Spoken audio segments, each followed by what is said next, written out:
I call Meka Whaiteri. Tēnā koe, Mr Chair, tēnā tātou katoa. Mr Chair, I'm happy to stand in support of this bill.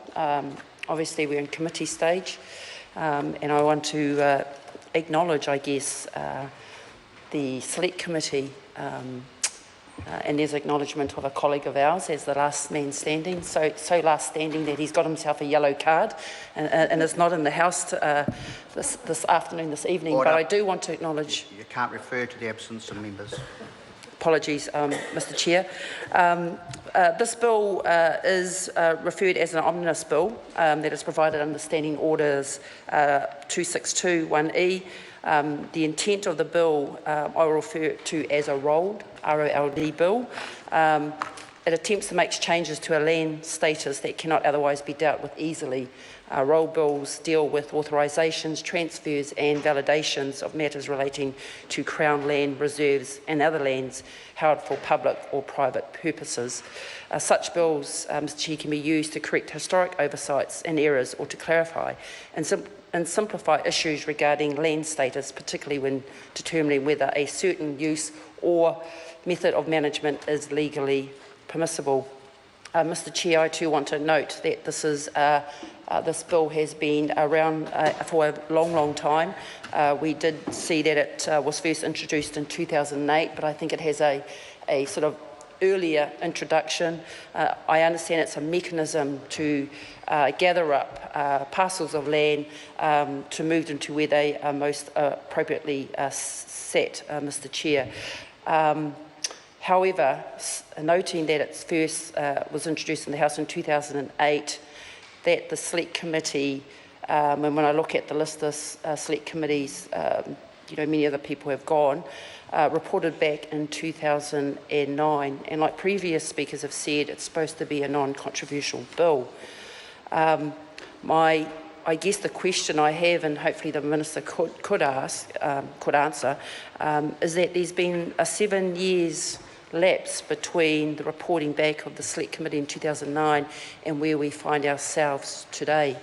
And I query whether there are other land parcels around the nation that are worthy of being considered in this particular bill. And I support my fellow colleague member on the Select Committee, Richard Prosser, in probably asking the Quaere whether it's timely to reconsider the bill for that very purpose, Mr Chair, whether it has actually picked up existing parcels of land since then. But, Mr Speaker, I want to draw the House's attention to a part of the bill that talks particularly, and my colleague Peeni Henare might probably talk about this, given that he's from this, but the Mahinepua Bay Reserve, we note in Part 2 of the bill, Clause 22, it talks about the background of the reserve and what's occurred with this parcel of land, and that the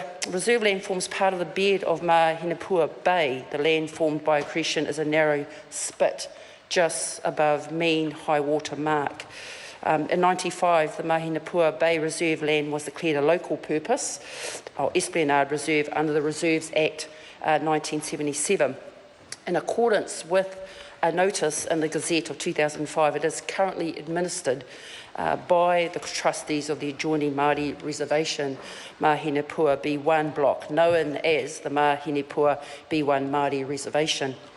The reserve land is accessible only over the foreshore of the Mahinepua B Māori Reservation.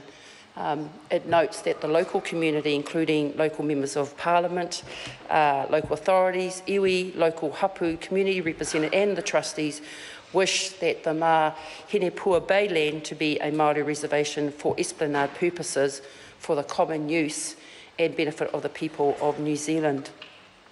Mr Speaker, in Clause 23 of Part 2, Subclause 4, and this is the part that I particularly drew my attention, and that states the setting apart of the Mahinepua Bay Reserve land as a Māori reservation under subsection 1A must be treated as if it has been made under Part 17 of Te Tura Whenua Māori Act 1993, and the requirements of that part of that Act have been satisfied. As we all know, consultations with iwi Māori around the country have just concluded. I'm going to call Pini Henry. Tēnā koe, Mr. Chair.